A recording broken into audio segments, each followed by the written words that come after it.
This is TWiT. I actually really enjoyed the Bezos future thing from That's Current what I Affairs. was going to bring up. Wasn't that interesting? We're on the same wavelength. Yeah. So this was an opinion piece. It was super interesting. Yeah.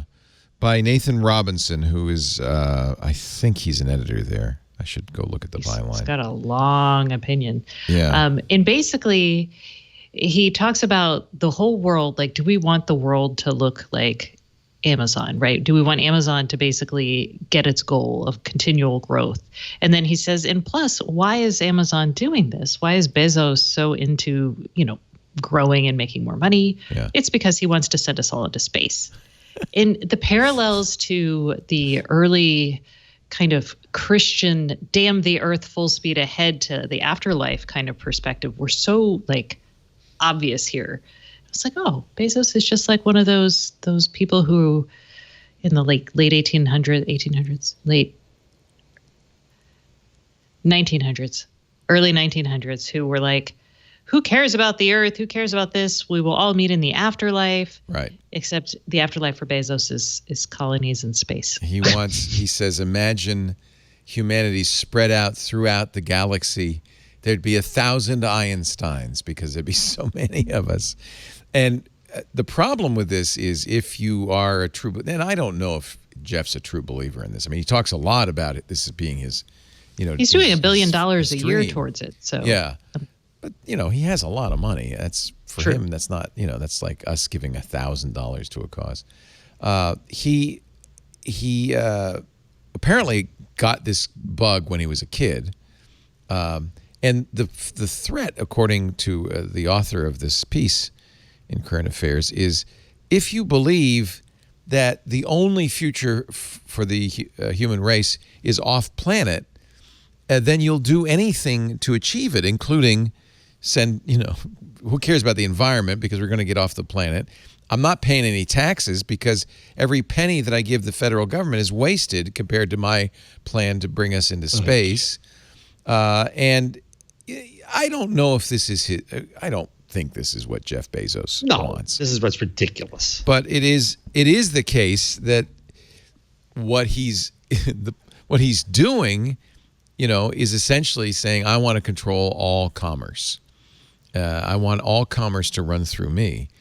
And I think that's a reasonable thing to say. We don't know why. He's obviously already infinitely rich. It's a good business. Yeah, but he doesn't need the money. We don't know why he wants to do this. Any of these guys who I know what makes Sammy run. Standard Oil, Yeah. The good news is Walmart's going to launch an Amazon Prime competitor in July. I want to see. I think the best thing we can hope for. I mean, I like Amazon, but what we could really hope for is a challenger. Well, some of the things that they're saying about Amazon 8 to 10 years ago, we were saying about Walmart.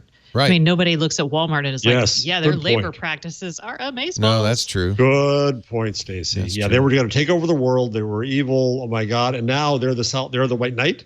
Yeah, that's all we got left.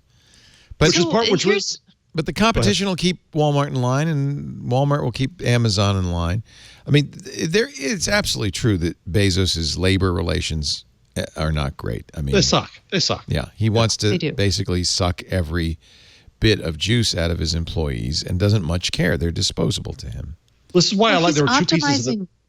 Go ahead. Sorry. Go. No, I was going to say he's optimizing for growth, and he's done what I think is frightening.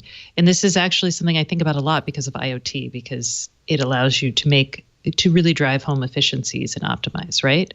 But he's optimized for lowered cost to the end consumer and higher revenue, not margin, revenue for Amazon. And he is managing to squeeze every ounce of that out of the system. And it's kind of frightening because when you do that, and technology gives you the ability to do that so efficiently that you can win at that game, right? You can eke out to the very last 10th of a cent if you want to. You just won't care about anything else. And that's terrifying because other companies can do the same thing. And a lot of companies emulate Amazon in this way. So and we're going to see. I think the real issue, it's easy to make Jeff be the stalking horse for this, but honestly, this is the capitalistic way, is infinite growth.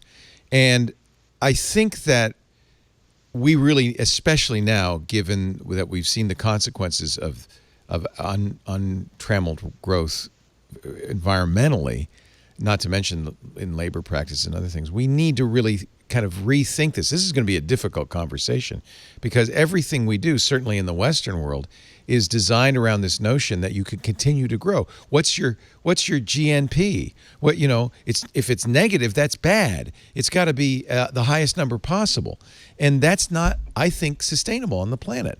We just can't.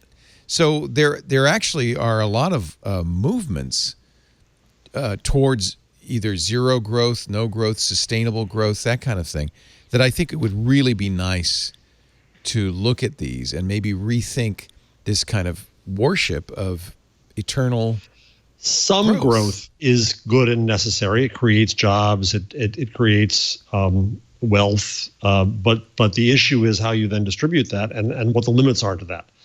So do you end up with the Carnegie the Carnegie Corporation, and do you end up with the Bezos Foundation and the Zuckerberg Chan Foundation, and that's how the money gets redistributed, or you do it through taxes? It's basically your choice, right? And I think there's more and more call now to redistribute wealth through taxes, and I'm all for that. That's government's job to do, and it's politically unpopular, and that's the issue.